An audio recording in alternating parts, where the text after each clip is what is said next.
Bonjour, dans cette vidéo, je vais vous aider à choisir la bonne longueur de manivelle, 165, 170, 175 ou 180. Allons-y, c'est parti!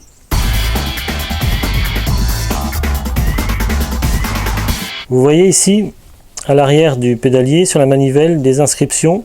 Il y en a une qui est très importante, c'est 175.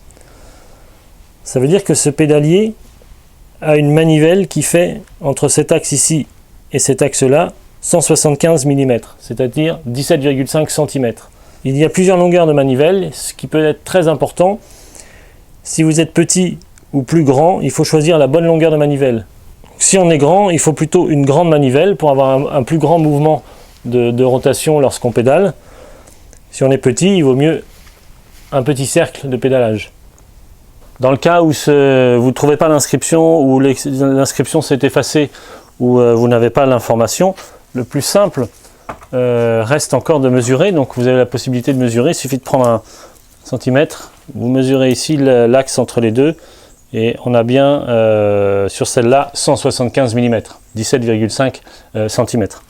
Vous pourrez trouver chez le constructeur, les fabricants, vous trouverez différentes longueurs de manivelle. Je sais que chez Shimano, le pédalier Deore, lui, existe en 170 et 175.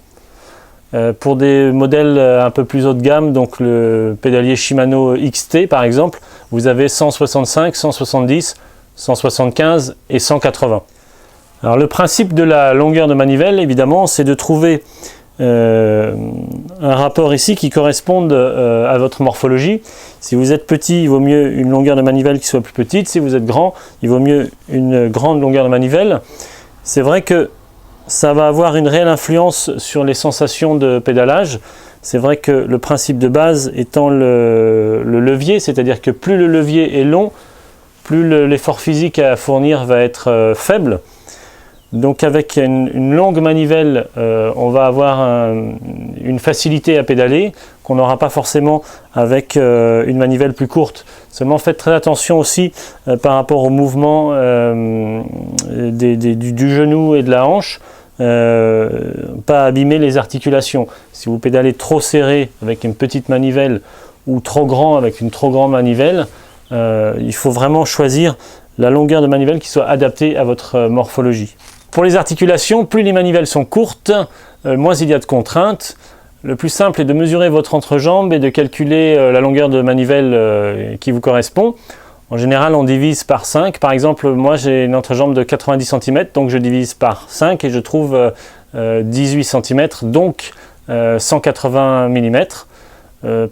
Personnellement, j'aime bien rouler avec du 175, un bon compromis, un petit peu plus court.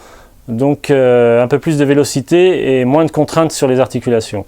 Maintenant, il est évident que si vous avez l'habitude de rouler avec des manivelles de 170, si vous vous retrouvez avec des 180, ça risque de vous faire un peu bizarre. Le plus simple, c'est de faire des tests et d'essayer différents vélos ou différents pédaliers. Lors du cycle de pédalage, on remarque que la première phase est de pousser la pédale vers le bas et la deuxième est de tirer, grâce au cale ou au pédale automatique, la pédale vers le haut. Entre deux, vous avez ce qu'on appelle un point mort, c'est-à-dire que ici, entre le fait de tirer et ensuite de pousser, on va avoir ici une phase de point mort, et quand on est en bas après avoir poussé et qu'on va se mettre à tirer de l'autre côté, on a ici une phase de point mort. Plus les manivelles sont longues, plus les points morts les phases de point mort sont accentuées. Avec des pédales courtes, le pédalage va être plus régulier. Raison pour laquelle nous voyons apparaître des pédaliers ovales pour optimiser le rendement. Cette forme ovale permet de diminuer les phases critiques qui sont le haut et le bas lors d'un cycle de pédalage. Dans une autre vidéo, nous verrons ensemble quel type de pédalier utiliser avec 1, 2 ou 3 plateaux, quel est le nombre de dents à mettre sur chaque plateau. Nous verrons ensemble ce que veut dire braquet. A bientôt donc sur clubvtt.com et n'oubliez pas de vous inscrire sur le site pour avoir accès au contenu qui est exclusivement réservé aux membres du site clubvtt.com. C'était Maximilien Dupré, toujours dans son garage.